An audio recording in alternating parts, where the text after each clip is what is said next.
So, Alex, I shall pass over to you. Tell us a little bit more about Zappa hops, please. Great. And so I'll start I'll share my screen right now, but I just want to let everyone know that the whole point of this is really we'll go over the history of the farm, the history of the hop. We'll start talking about, the sensory attributes of Zappa, but it's a really complex hop. So what I really am hoping for out of this session is like a lot of conversation after the presentation is done. Like ask me all of your questions. Let's kind of figure out how to best get Zappa into your beers. And I think the best way to do that is through conversation. So without any sort of further delay, let's get started. We'll get into the sensory evaluation and brewing practices behind the Zappa hop. But first, just a little bit of information about CLS Farms if you're not familiar with it. And I'm just going to ask that if you're not on mute right now, if you don't mind muting your microphone so we don't have to do it for you. Charles, can you mute people who aren't muted, please? I'll double check everyone's mute and then sort that out for you. Okay, cool. So CLS Farms is a 5th generation family farm located in the Yakima Valley of Washington in Moxie. You can see in that top photo, that is the Desmarais family. And Eric is a 5th generation grower. And actually Claire, who's on this call as well, is the 6th generation. So I guess we should update that to a 6th generation family farm located in Moxie. But Shelley and Eric bought the land from family and expanded upon it greatly, but originally established it in 1996. So we're going on quite a few years of growing as CLS Farms. Currently, we grow over 20 public and proprietary varieties. I feel like this year we might be up to 27, something stupid. It's a lot. We have a lot of small sort of test fields, new varieties. We grow a lot of varieties of hops that you love. But we do have 3 proprietary varieties. We have El Dorado, Zappa, and Medusa. Medusa is on its way out. It is another New Mexicanus hop, but those are the 3 proprietary hops from CLS Farms. So we have some very specific growing practices, which is, I think, what sets us apart from a lot of other growers quality-wise.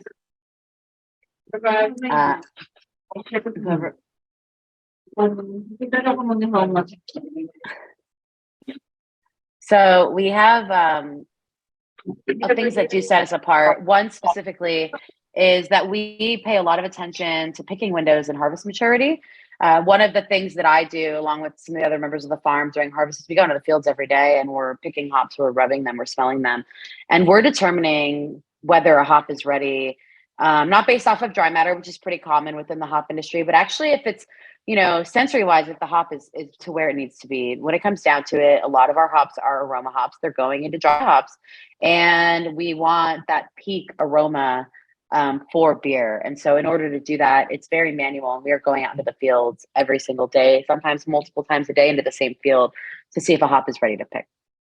Additionally, we dry at a fairly lower temperature. CLS was one of the first farms to kind of grab onto this lower drying time. And because of that, you're flashing off a lot less of the really delicate volatile oils. So you're preserving a ton of the aroma that's desirable in the hop varieties that we're growing. For alpha varieties, it's not as important. You could still preserve the alpha acid content despite what temperature you dry it at. But for things like El Dorado and Zappa, you have to be really delicate with how the hop is dried. And because of that, it takes longer to do. So we have to plan expansion of our kilns accordingly. But that's okay, because when it comes down to it, it's really about the end of line quality. And then also we try and condition for a minimum of 12 hours of cooling time before we bale the hops. And then the bales of hops are sent directly into a cooler. So just something in quality. If you're not keeping your hops cold right now, try and do your best to do that, because that's like the number 1 killer. Just like oxygen is the number 1 killer to your beer, heat is just a massive detriment to your hops. So keep them cold. So getting into hop sensory, there's a lot of different complex aromas that get into a single hop variety. There's a massive diversity of it. Over 400 compounds have been identified within hops that break down into these 5. main sort of categories, right? We're most familiar with terpenes. It's what you see on your COAs a lot of times. So the myrcene, humulene, caryophyllene, farnesene, those are all examples of terpenes, right? But what we've started to learn over the last 10 years or so is that sometimes it's the least concentrated compounds that can make the greatest impact in your beer. And I'm talking specifically about thiols. But if you think about it, so terpenes, which are hydrocarbons, they could be up to 80% of the composition of the hop. But then you can look at thiols being, a less than a percentage point of the hop, and they actually tend to be a bit more impactful. So as we kind of move forward, we'll look and see and break down this hop variety by its terpene content and by its thiol content as well. Because I think that there's some really interesting ways to utilize Zappa that maybe not a lot of brewers have started thinking about. And when we get into the conversation part, I'm really curious to hear if there's a lot of brewing being done around thiolized yeast and things like that in the Philippines right now. And so that would be really interesting to learn about.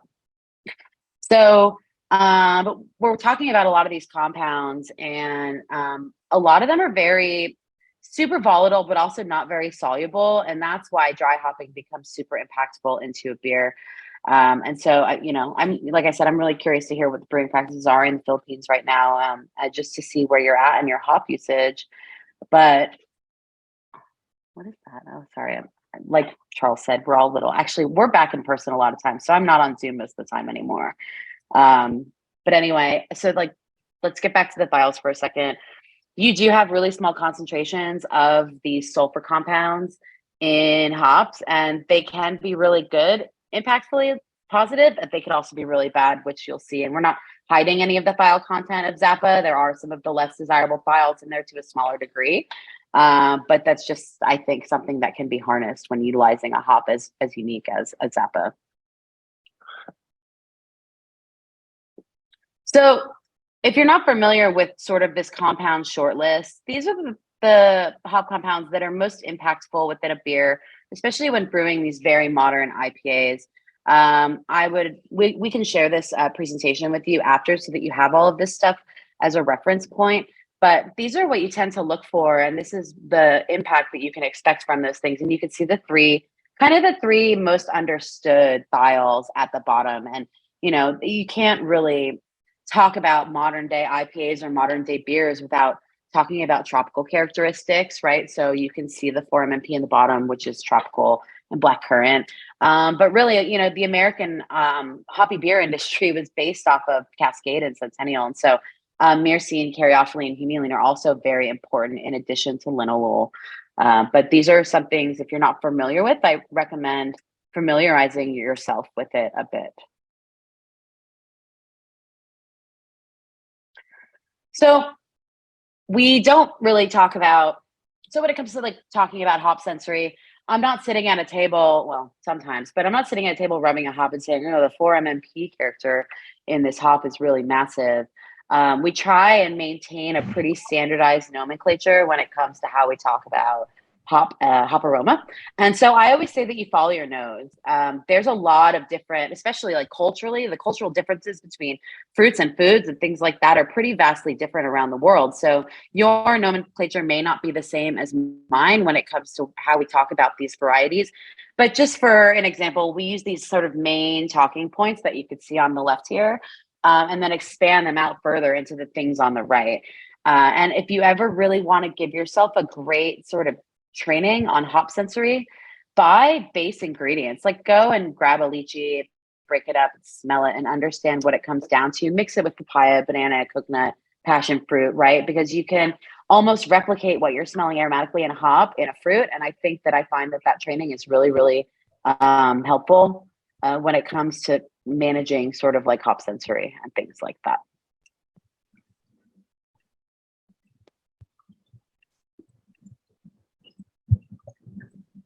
So let's talk about the history of Zappa. It is a Humulus lupulus variety Neo-Mexicanus, which means it is genetically different from a lot of the hops that you see in the marketplace. So, there is some conversation around the fact that a lot of American varieties were based off of English rootstock, but a lot of English rootstock was actually based on American germplasm that was brought back over to the UK from wild hops growing in the US. So when it comes down to it, I mean, these Native American varieties of hops are pretty prolific and founded the basis of hop breeding. From my understanding, someone may sort of tell me that I'm wrong on that, but I think that based off of research that I've done, you could say there's a lot of really a lot of basis for wild American hops in beer, or in the modern sort of world of hop breeding. But you look at Neo Mexicanus, and it's incredibly unique in the characters that it throws out. And so we do look at it as something very, very different. And Neo Mexicanus has actually been utilized for breeding in hops like Sabro and Talus. Those are a portion of those are Neo Mexicanus bred. But anyway, the hop itself was first found by a plant researcher, Todd Bates, who recently passed away. But he found it in the mountains of New Mexico, and he had this large plot where he would cultivate these different random wild varieties that he was finding. And through certain sorts of breeding of these Neo Mexicanus varieties, he was able to, I mean, I don't know, Shelly, how many varieties did he have? I'm going to ask questions. Clarity. We brought up probably 30 to 40 different varieties. Yeah. We tested out in the field and tried different ones to see which would work here in Yakima, and settled on a few. Yeah. And so Zappa was one, definitely the one that's grown into the most sort of prolific of those straight New Mexicanus varieties. But it's really interesting to take a hop from somewhere like New Mexico and the mountains of New Mexico and move it to Yakima. It's a very different climate. And so the plant itself needs to adapt over time. And these wild hops tend to have this really incredible adaptability built into the genetics of the plant itself. And so there were many hops that were being grown on the farm, but really the only one that we have left now is Zappa. And it's, I know it's really interesting. And so when Zappa kind of came to be, I think Eric Demeray, Shelley's husband and the other owner of CLS, I think he met Todd in like an AOL chat room, right? They were just like kind of nerding out about hops on the internet in like early times of chat rooms. But I just think it's a really cool story. And then to kind of bring other brewers into it. And the brewer that I'm really talking about is Tom Nielsen at Sierra Nevada. He's not actually a brewer by trade. He's like a sensory genius.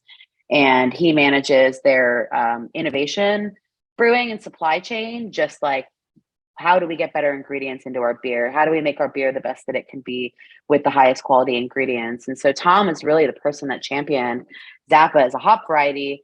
And he said it had a unique spiciness coupled with full-on mango backed by sharp citrus, delightful savory, and strong deciduous pine characteristics. Tom is a very colorful speaker, but it's really interesting to read all of these things, because as we get further into just the breakdown of this hop aromatically, I know it sounds like there's a lot going on in this hop, and there is, but there's ways to kind of rein it in, which I'm excited to talk to you about. But anyway, so like Shelly said, they brought like 30 to 40 varieties back to see what would actually do well. And that happened with Zappos in 2015. So it started to be grown at CLS Farms. It did expand out to multiple other farms in other regions, not just in Yakima, because like I said, it had some time to have a proving ground in Yakima, and we understood a little bit more about how it should be grown and when it should be harvested. And so we were able to expand out to other farms successfully as well. So I hope everyone is familiar with spider charts. I think spider charts are lots of fun. This is just kind of giving you, and they can go to 10, but for this, we went to 6. So these are where they're at is kind of mid-range intensity in those things. We're not like spiking the chart with a 10 on tropical. We're about 5.5 there out of what would be a 10 scale. So I like the fact that it's in the shape of a star. The hop was named after Frank Zappa. So I think it's cool that we can kind of represent things a little bit differently through the hop variety itself. You can see on the left, it's a really wild looking hop. It's got this really wild hairdo to it. And the hop cones themselves are pretty large and just really dense. And there are so many cones on these plants. Really, really impressive to see in the fields. One of my favorite hops to see in the fields, actually. But if you look at this chart, it's hitting tropical fruit, it's hitting stone fruit, it's hitting melon, citrus, woody, and then that's spicy and herbal. And so there really is a lot going on with this hop, and it does depend on how you pair it out, which we'll talk about further. But some of the main notes that you'll see down at the bottom that we've gotten in sensory feedback just from using in beers is orange juice, passion fruit, grape, mango, sandalwood, pine, white pepper, and purple. And I know it's interesting to talk about flavor and aroma in terms of colors, but it really does smell like purple a lot. So when you're able to get your hands on the sample, just like close your eyes, rub it, smell it, and think purple. I don't want to be suggestive in this way, but I'm curious to see if you guys really understand what we're talking about when we say purple. There is some other really colorful words used in describing them, but we'll keep this a little, we'll keep it as technical as we can when talking about aroma here. So here is the overarching terpene breakdown of this hop. You know, most hops are very high in myrcene. That's just very common in American strains. Myrcene, though, tends to flash off a lot in the boil. But you can see that it's got a decent amount of a lot of different things going on in it. But like I said, I mean, it's really cool to look at the myrcene content, but I think where this hop really shines is in its interesting thiol character, because it does have a very sulfury characteristic to it that is very fruit forward. But this has got beta pinene. It has this, it's not your typical American hop that usually hits pretty high in the citronellol and the geraniol. But I'm going to go to the next slide, which is the thiol breakdown of it. And so there are a ton of unidentified thiols still currently within this hop variety, but that's just because we don't fully understand the thiol breakdown of hops yet. Thiol research within the hop industry is about 10 years old, maybe a little bit more. It was first started by the Japanese, and they were identifying using some New Zealand, like Kiwi varieties of hops in some of their beers. And they're like, no, we think that there's something different going on.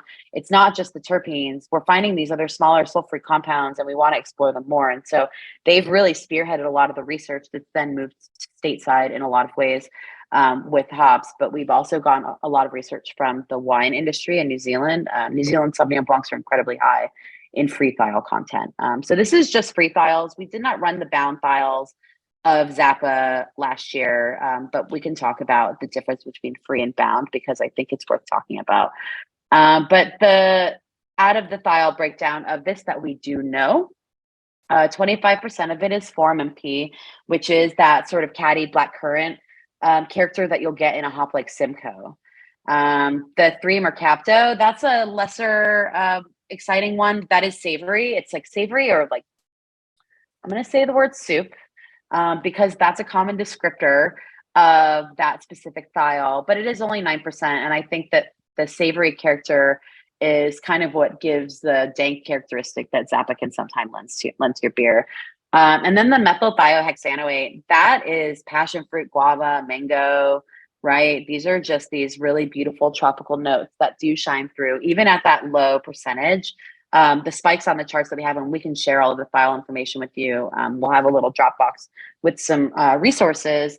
It's not an unremarkable amount of these thiols in this hop. So I think that there are ways to capture them and utilize them in a way that's just different than how we've been using Zappa in the past. So let's talk about brewing with it, because that's really what we're here to talk about. It's an incredibly versatile hop. It has a really complex range of aromas, as you've seen, but you can harness these aromas in different ways depending on when and where you're using it in the hop bill of your beer. So we look at kettle versus whirlpool versus the dry hop character.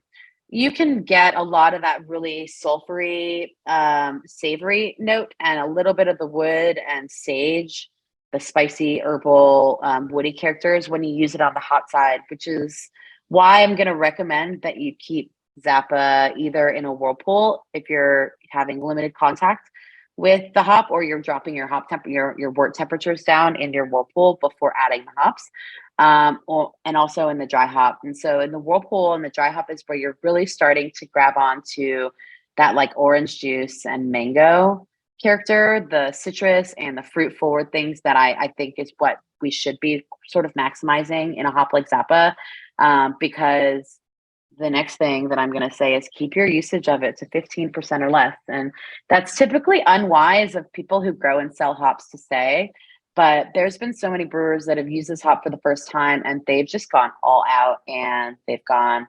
100%, 50%, whatever. It overtakes everything. You can put the most intense varieties in at high dosage rates and Zappa will bully it out of existence and not in a particularly pleasant way. So I recommend that utilizing this hop, and as you will in this upcoming challenge, keep your usage to 15% or less. It's okay to use other varieties. You'll still get the Zappa character. It will definitely be there. It's, we'll have Zappa beers that are 5 or 10%, and Eric will drink them and he's like, yep, there it is. There's a very, very distinct wild character that comes through in it. It's just, I don't know if it's the purple, but it might be. So it can go wild. It makes sense with the wild hop, but it can go awry in like a really bad way. If you want to go 100% and you're feeling like really, really confident and a little bit risky, I say go for it. But don't do it. That's my advice to you. If you want a beer that like everyone's going to like. So with that being said, I would match it with like fruity hops of comparable intensity. And so when I say that, Sabro is a really, really intense hop, which could work really well in here if it's mixed with something like Citra or Mosaic. You're going to have to use these more powerful hops, the Simcoes of the world, the Mosaic, Citra, Strata, any of the Kiwi stuff like Nelson or Galaxy. Basically, you need other hops that are big in free thiols as well, these like high sulfur hops, just to kind of be able to play in the same sandbox as Zappa. I've had really great beers with a lot. So I had a really great beer from a brewery in Salt Lake City called Level Crossing, who did do a very remarkable Zappa beer with us together. It was an American sour ale, but he made a beer with like Lotus, Equinaut, Zappa. What else was in that beer? I feel like it had some might have had some Mosaic in it as well, but right there you've got Mosaic and Equinaut that are really kind of blasting it with the other amount of thiol intensity. And Lotus in itself is this very like sweet vanilla orange, which I think helps round it out. And so you can utilize stuff like Eldorado in it, which I think tends to round out most hop varieties that have rough edges. And so we've had really nice beers with Eldorado and Zappa. And also plays really well in mixed fermentation stuff. I've had awesome saisons and sour beers utilizing Zappa to a large degree. And it actually seems like that's the only style of beer you can just go crazy with Zappa, because the beer itself is already so complex from yeast and acid characteristics that it doesn't, and maybe it's actually the lower pH. So I'm talking about sour mixed fermentation beers specifically and sour saisons, where maybe the pH is kind of buffering some of the roughness of it, but it comes through in this really interesting like white grape peach and also slightly woody character that's super, super pleasant. And so if anyone is doing any mixed fermentation stuff, I would definitely recommend Zappa in that. So that's like all I have on the specific presentation side. But now let's go with some questions. Let's have some conversation about your ideas for what you want to brew for this competition.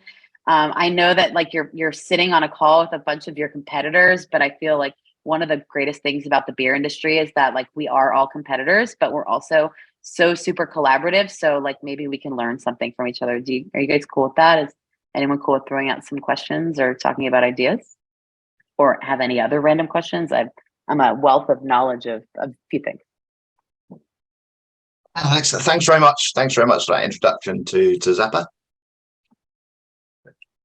So what we do now, guys, if you have a question, just pop on your video, which will bring you up on screen, and ask away. Or if you're feeling nervous, pop your question into the chat, and then I can ask those to Alex for you. So if you've got any questions, please pipe up. I guess we can start with one that we've got, Alex, which is you've mentioned you've got stone fruit, you've got tropical fruit or sandalwood, pine, purple even. Is there any way you can kind of identify a particular flavor that you want to pull out of the hop and do something in particular to bring that flavor out, to enhance that flavor?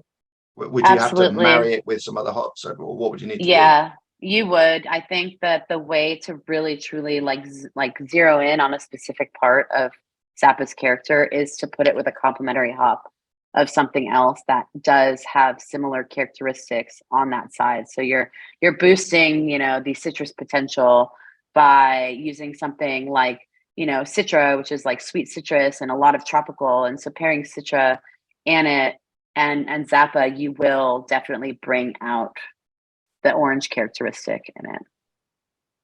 But yes, absolutely, just go complementary, but complementary intensity. You have to match intensity with it. I think that now, let's say you had a really great citrus, like orange marmalade forward cascade in your cooler. You could absolutely put in like 5 to 10% Zappa and max it out with Cascade so that you're going very heavy on the Cascade. And the Cascade will shine through, but you will get some of the orange characteristic in addition to the herbal and woodiness from Zappa. And it all does also depend on where you're using the variety in the That is process. the wild nature of the Zappa. Is it quite a forward hop? It really starts pumping those flavors out, is it? Mm-hmm. It is. And like I said, I think that, when you introduce a new hop variety that people are excited about, especially here, where like when I talk with American brewers, I talk about the fact that Zappa is like inherently and romantically American because it's from here. And so how do we actually make a beer American in style? And I think the best way to do it is by using a hop that is uniquely American. But with that, it's very rare to get a wild hop that has so many positive characteristics. A lot of wild hops are gross. They grow really well and they look pretty, but they don't smell or taste very good. But Zappa is very unique in that way. Big and brash. Mm-hmm. Quite. Okay, so yeah. Carry on. Yeah. We got a question, and then back to Charles. So what is the number of hours and temperature for optimum dry hop exposure? Well, I mean, that's kind of a loaded question. But if you're asking me my opinion as a brewer, I would say that I typically dry hop during active fermentation. I will add the hops about 2 degrees Plato. And this is not necessarily, I've done the pre-fermentation dry hops and things like that, and they're really not my favorite. So I think that at fermentation temperature or maybe a few degrees below would be the best way to work with Zappa. I don't think that it benefits from a really warm fermentation, but I'm not talking about dropping to lager temperatures. I'm just saying dropping maybe, since you're working in Celsius, a degree or two. It'll also help drop out some of your yeast. But I typically dry hop anywhere from 5 to 7 days on the variety while also rousing the tank. And then at Three Levers, which was my last brewing operation I was a part of, I was the director of operations and brewmaster there. We would pass AA and VDK before crashing it. And so because our beers we did add a lot of dry hops, we're prone to a little bit of hop creep.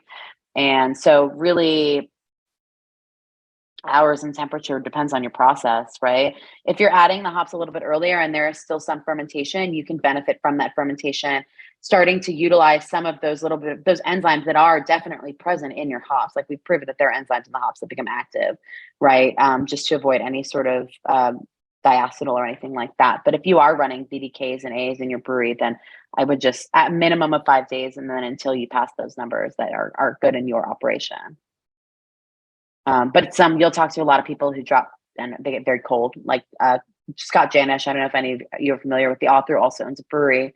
But he drops down to like cold temps, like nearly crash temperatures before he's dry hopping his beers, and he swears by them. But I don't think that that's for me specifically. Scott's going to be joining us at Brew Asia this year, so he can tell us more about that. So he's coming out to Vietnam to join us. Oh, I feel like I might be doing that as well. So I see him. I see him everywhere, but in the U.S. I've seen him in Mexico and New Zealand at this point. So, okay. So next question: what sensory notes would you get from dry hopping during active fermentation versus cold side dry hopping?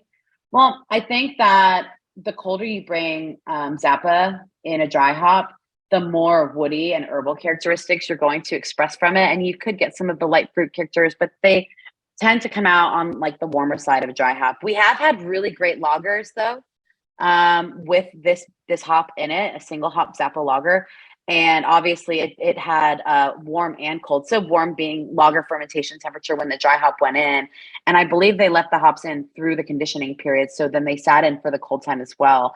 So if you're not dropping your hops out, I would make sure that you at least get some of the active fermentation in there to kind of maximize the fruity characteristics, because otherwise you might start pulling out a lot of vegetal. And this hop can skew towards vegetal if you utilize in certain areas. And I think that would be in the kettle, in a really hot whirlpool, and through colder temperatures in a dry hop.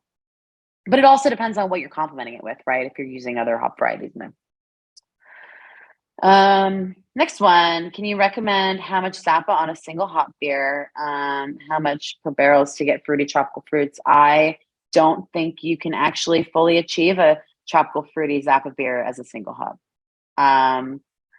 I wish I could say that you could, but I think that there's so much woodiness in this hop and spice that with one, you get all of the others, right? So you can get the orange and the mango and the peach and the white grape, but you're also going to get a ton of that white pepper, maybe even some green pepper and some sandalwood and cedar and sage. And so I wouldn't recommend doing a single hop beer. I would say you could throw in something really, you could throw in like a bunch of Simcoe and make it very tropical with about 15% Zappa, maybe 20% there. But if you insist on doing a Zappa beer, do it at your own risk. So you wouldn't recommend any higher than about 20%. I mean, you said 15% earlier. I you said can 15. Squeeze up there. Yeah, you can. If you're, especially if you're using a lot of really other high impact hops to ensure that character is there, because this is a Zappa competition, right? The whole point is to taste Zappa, but it also needs to taste good, right? Because you're being judged by your peers who know beer, right? Okay. Any anecdotal advice on perceived bitterness versus analyzed bitterness for Zappa? It tends to perceive higher bitterness on the palate. Well, it's only the hops that you're getting are only about 5% alpha this year. So, if you're doing the higher perceived bitterness, it could just be the vegetal character that comes through in it, and that's those sulfur compounds. So, we talk about the sort of that savory character, and I think that you could be getting it through that. Sulfurs are very, very, very impactful in a beer because calculated bitterness is one thing, right? But at a hop that's only at about 5 IBUs or 5% alpha acid content, you have to really use a lot on the hot side to bring it through. And so I don't know, anecdotal advice on it. Don't use all Zappa, but look at it. Just maybe look at some other beers that you have and how the hop percentage breaks down in your dry hop character. And, I think that there's other hop varieties that tend to do that, like Strata. I found that I get a higher perceived bitterness, right, than calculated on it. But I don't know. There's a lot of questions I could ask. Like, are you using dry hop yeast? What kind of yeast are you using? Is there yeast still in the beer? What's the fermentation temperature? Like we can take this to an email and talk further about it, because I'd be happy to deep dive into this, because I'm curious as well to kind of get to a point of understanding. Hi, Noreen. It's good to see you. Any style not suited for Zappa? I don't know. I don't think I'd brew a wit beer with it, or a Hefeweizen. But I've had great lagers, IPAs, of course, saisons, really excellent saisons, where you might want to benefit from some of the woody characteristics of it. The mixed fermentation beers, I really think that it plays well in a lot of different styles, considering we're kind of explaining it as a way of boosting the characteristics in Zappa through the use of other varieties, right? And then I mentioned this earlier, have thiolized yeasts made it to the Philippines? Is anyone working with these hops that are kind of overexpressing the thiol character in a hop or a malt? Bob mentioned a few days ago that he was using thiolized yeast, but Bob, is that yeast you've brought in yourself in the Philippines, or is that available in the Philippines? If you just pop in the chat or jump up.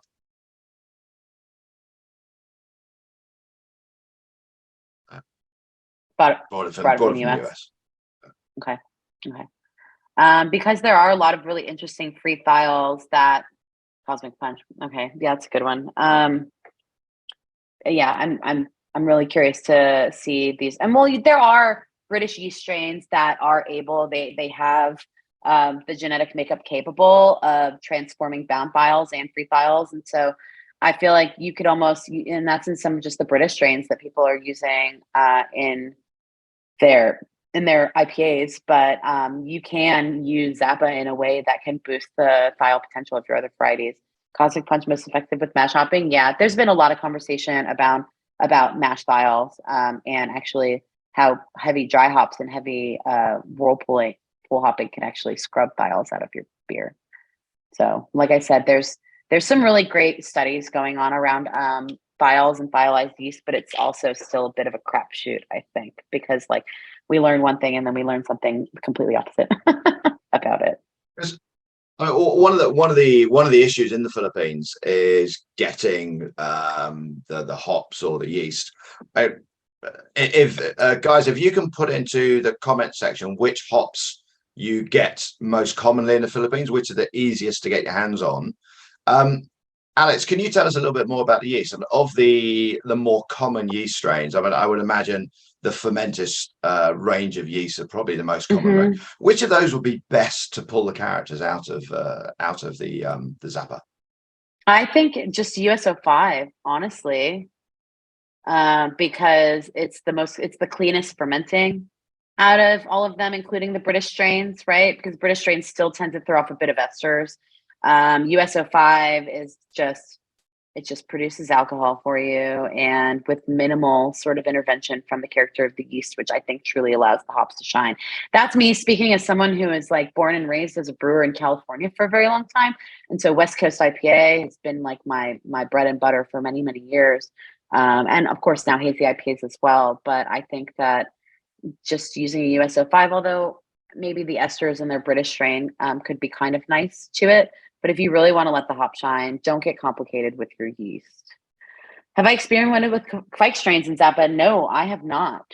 If you want to talk, because I'm curious, like if you're using a lot of Kvike strains right now, what temperature are you fermenting it at? Because that's what would scare me about utilizing Zappa and these Kvike strains that can just like go to terminal in 24, 48 hours. He reads a lot of nonfiction or like. Sorry, I was Mario jumping in. I think he's reading some bedtime stories. I mean, it's 10 p.m. here, so Voss. Okay, yeah, I don't know. I haven't experimented with Kvike and Zappa. That's interesting, though.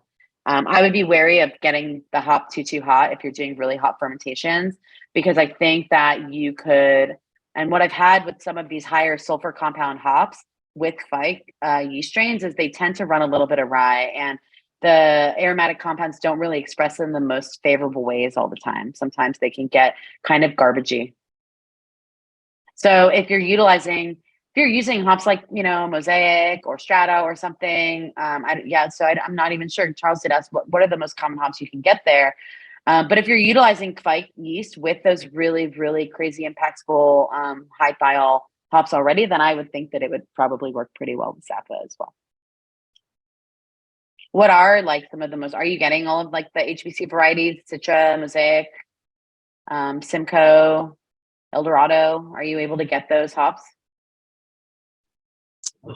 Yes, we're and also recently some New Zealand hops. Cool. I would really be interested in seeing like Zappa with like a little bit of Nelson and some of the other, I don't know if you're getting Nectaron yet. Nectaron would be really interesting to see in there as well. But because those hops are just so intense, right? I'd be really happy to hear about it. I wish I could make it down for the judging, but I'll be in Brazil preaching the good word of American hops for the Hop Growers of America. So I cannot make it to the Philippines. I checked. There are no flights that get me there on time. If you're using Zappa, which is an intense hop, and then you're also putting in your Nelson Sauvin or your Nectaron, is it are you in danger of over hopping and being overly intense on your brew, or will they kind of negate each other out? I don't understand the concept of overly intense in terms of hopping. Like, what are you talking about, Charles? No, I don't think it will, because Zappa is such an intense hop that it needs to be matched with equal intensity. That otherwise you just won't get the characters of the other hops. So you have to have a pretty delicate hand with it, just so that you're kind of coaxing out the good side of Zappa and not necessarily the really overly wild, aggressive side of Zappa, because it can be like that. But no, I think that you can layer intensity, and as long as you're matching intensity, you'll have a great result from it. It's when you start adding, like you throw in a little bit of like really floral, like Centennial or something, that will probably get completely lost in a beer like that. Like I said, unless you're going like 10% Zappa and like 90% Centennial. And then you mentioned the it's great for West Coast. Does Zappa work well in hazies as well? Is there any downside with using Zappa in hazies? No, absolutely not. I mean, it all really depends on that fruit characteristic. I think the higher finishing gravity of a hazy IPA will probably lend itself really nicely to those sweeter fruit forward characteristics of Zappa, because now you're kind of layering different sort of aspects of flavor into your beer. And so no, we've had really, really nice hazy IPAs made with Zappa before. So don't be afraid of those either. And so like when you're brewing hazy IPAs in the Philippines, like what kind of yeast are you using for them?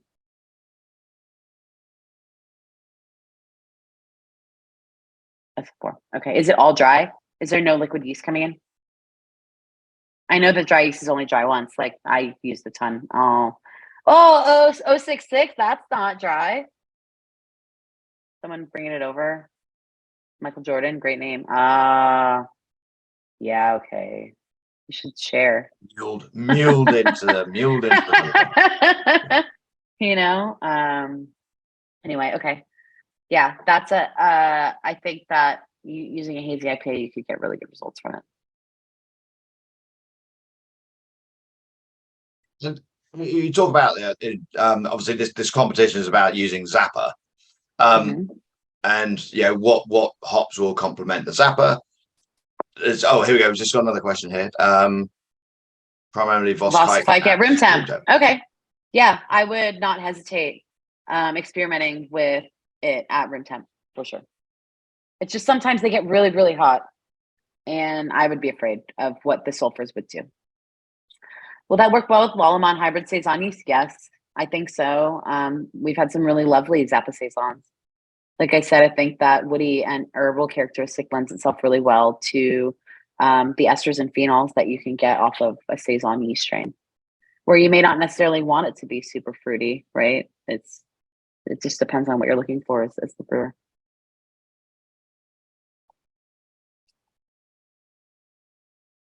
I love this. More questions, please. Bob, do you have a question, or just signing back in again?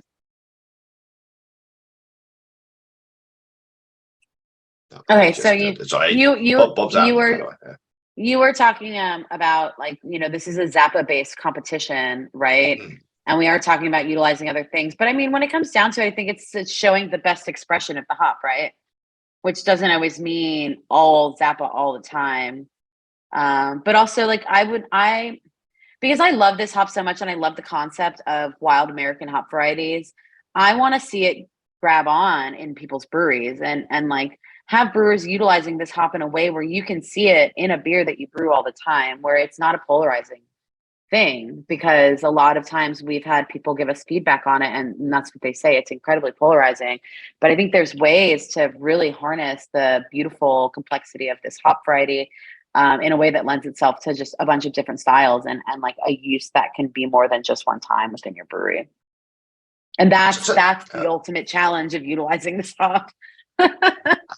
What can we do? How can we bring those flavors out? How can you use it? So with the Eldorado, I guess one of the kind of the real telltale characters of the Eldorado is that sherbety, that kind of that lemon drop character. So when you've got Eldorado in a beer, you can taste that. Is there one kind of defining flavor from Zappa that if someone was to brew a Zappa beer, you go, okay, this is the character that I'm going to expect to come out? Is it purple? Yes, that's one of them. Shelley, help me out here. I don't know, honestly, because it is such a complex thing, and we're all really well sort of tuned into what these wild hops do. I tend to find wild hop character as like sandalwood. If I catch sandalwood in a beer, I'm just like, okay, there's something wild in this variety. In a really pleasant woodiness. It's almost like a sweet, very aromatic woodiness. And it's just a little bit too. But then when you're talking about like the orange and the passion fruit and the mango and things like that, those are things that definitely come out of other varieties as well. But yeah, for me, it would probably be a little bit of really pleasant sweet wood in the finish of Because it. I've had a Zappa previously, which came across as quite oily. The beer that had it in was going to kind of quite an oily kind of gasoline flavor coming through, and the brewer who I was Yep. with was like, "Oh, that's what I get from Zappa." Is that an overuse Dank. of Zappa? Is it too much in there? No, I don't know if it's an overuse. There was a couple brewers in Colorado that utilized this hop several years back, and they talk about utilizing it in a manner where they want to bring dankness into an IPA, and so they utilize Zappa in a way that brings dankness. Dank it can be described in so many different ways now. I think what they're using dank to describe is like cannabis specifically. So like a marijuana sort of finish to it. And I think that's just that resinous woodiness, honestly. It can be resinous, but not like a fresh pine resin, like a very deep, dark, concentrated resinous character, which is what brings me back to the woodiness. But everyone perceives things in a different manner. Shelley, what do you get? Put you on the spot. Claire too. Yeah. Well, I mean, we have done lots of different types of beers too with Zappa. So we've done some fresh hop Zappa beers, which our friends here in Yakima, Single Hill, brewed one during harvest 2 years ago, and actually won a gold medal and the not World Beer Cup, but at Great American Beer Festival. And it had fresh hop Zappa in it, and definitely had some notes of like cactus and, just a little, some tropical notes, mango. And so I think it just is enough of, there was a bit of grass too in it, that I think in the fresh hop it gave off. But if you, look at just some of our friends' beers, I feel like we've always learned from our friends, the brewers. And Cloudburst recently did a beer in Seattle. They're have been big Zappa users, and they have really positive things to say when you're talking about tropical and just mango, passion fruit. I think the spice part that some people might get is what we maybe discovered early, which was menthol. And Alex can tell me if that's a good or bad thing, but but I think that just that little off there, which was interesting. So that kind of gave you that wild notes to it. So but yeah, we have seen the Zappa evolve over the years too. Definitely as the hop has become more mature and we figured out its picking window, and also, growing it in different regions in the US. I think we're talking more about terroir. We're talking about Zappa that was grown in Idaho versus maybe Washington or Idaho. But so we're learning always more about this hop every year. And so the feedback that you give us at the end of this competition is really helpful. So you're helping us be the R&D team for CLS. And the other partner, which I want to mention too, is Bentani, who was an early adopter of Zappa several years ago. So our friend from Bentani's on this call. Hi, Sam. Hey, Shelley, how you doing? Yeah, good. Thank you for your comments about El Dorado and just some of your comments earlier. We were all emailing because Sam's going to be making it to the competition. So do you have any I'm thoughts very, about very, Zappa? I do. It's a beer I've brewed with a little bit in the past. My background was in commercial brewing. I made the bold step of doing a 100% Zappa beer as my first crack off the ranks, and got to know it, reasonably well. It is incredibly intense and divisive. So yeah, at 100%, it'll be one you either love or hate. We used it in a tap room scenario there on a little 6 hectoliter brew pub, and it split the middle, which I really liked because it wasn't intended to be a beer to please everyone. And in that sort of application, it was really cool to push the boundaries on a newer sort of style of hop. For me, in that flavor profile, some of the words that were shared around that cactusy grass is a character I get. And for me, it's got this unique character that sort of I describe as prickly. I don't know how it sort of works, but it's something that comes in my mind when I have that. Was lucky enough to be judging at the Australian International Beer Awards a few months ago, and a number of beers within Hazy and West Coast IPAs. And hard to say whether it was Zappa or Talus in some of the beers, but certainly some of those beers that were exhibiting some of that Neo-Mexicanus character, particularly in those sort of IPA styles, really elevated themselves in that sort of X factor, where you've got a lot of those sort of tropicals, citrus fruits that are characteristics in a lot of the American varieties, where some of these extra sort of flavor attributes you use in there can really push some beers into that, unique sit in your mind sort of territory.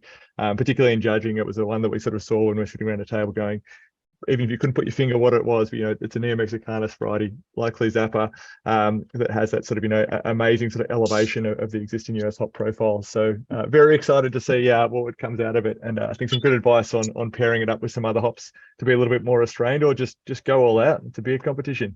Go for it. I'd see prickly on the spider chart. That you break it down out of the spider chart. Okay, we have to have a shared nomenclature, and then we can expand upon that. But we're gonna add prickly to the list. Thanks, Sam. No worries. Cactus is prickly, inherently prickly. So there you go. So what kind of beers as examples? Because the beer, actually, you talk about cactus, the beer that won the competition last year in Singapore, where we used Zappa, added cactus flavoring to the beer.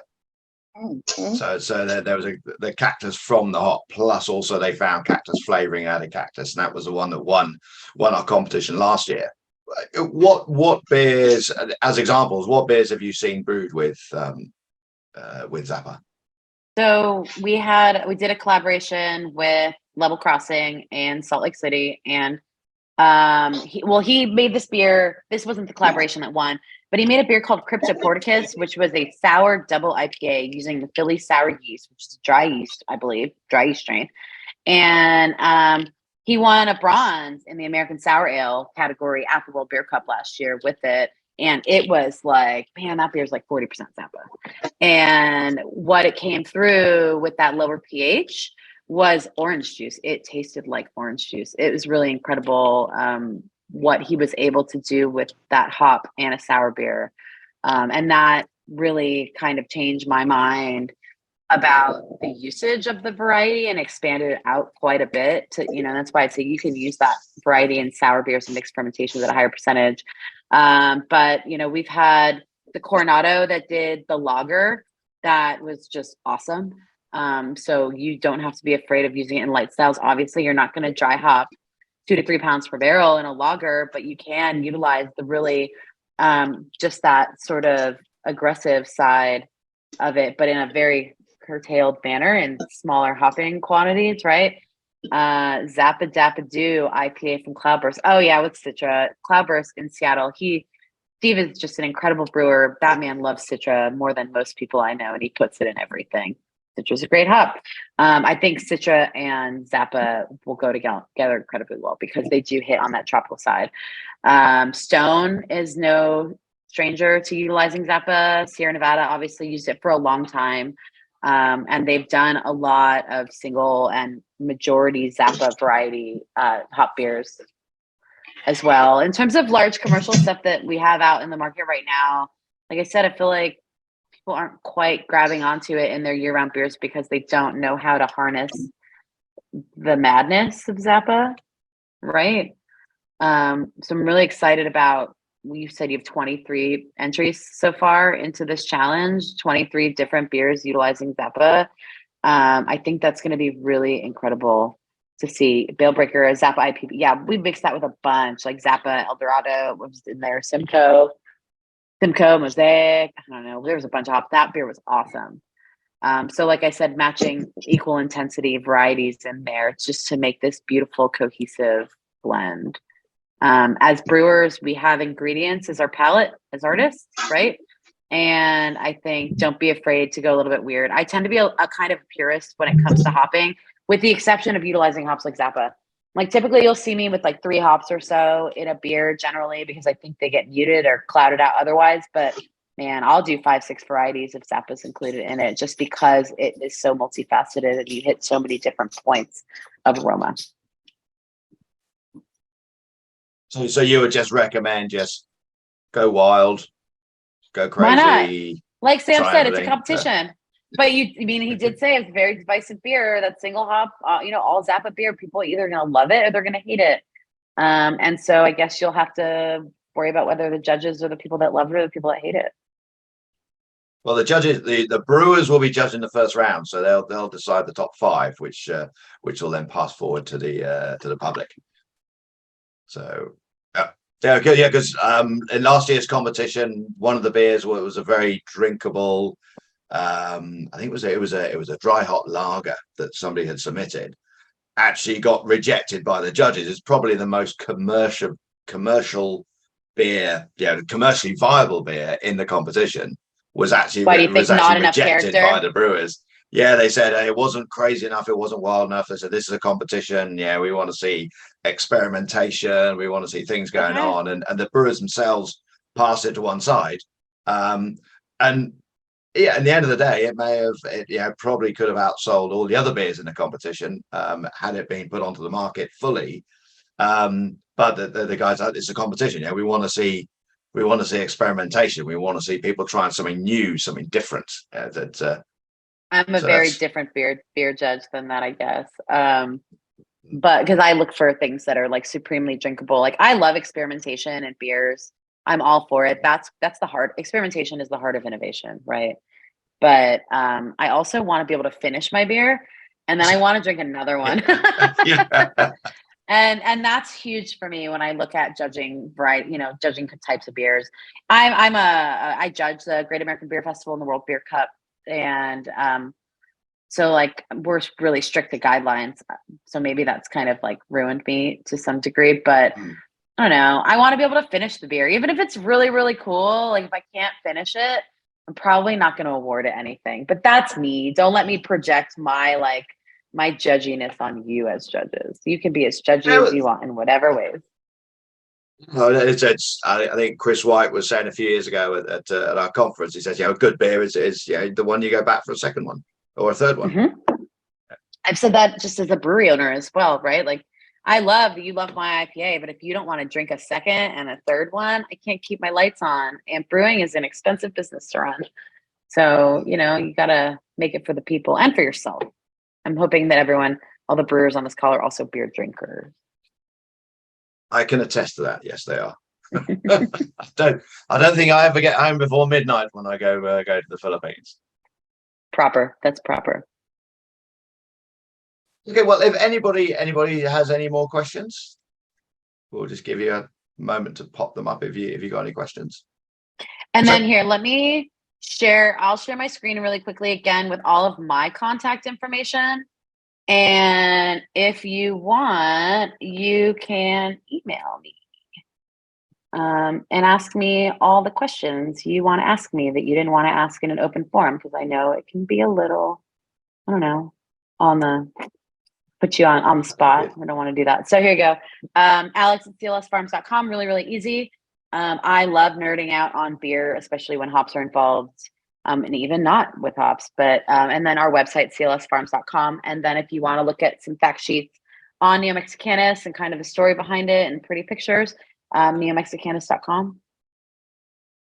So if you want, if you have any questions, Alex is here to help. I'm your resource. So please feel free. Yeah, feel free to ask her.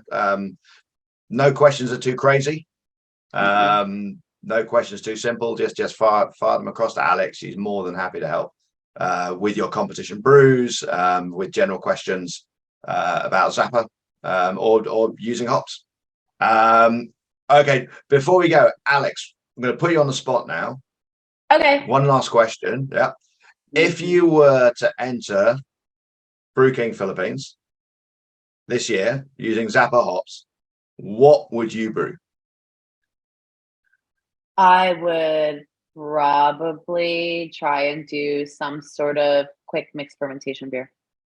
I would do something maybe lacto soured and barrel fermented for a little bit of oak character.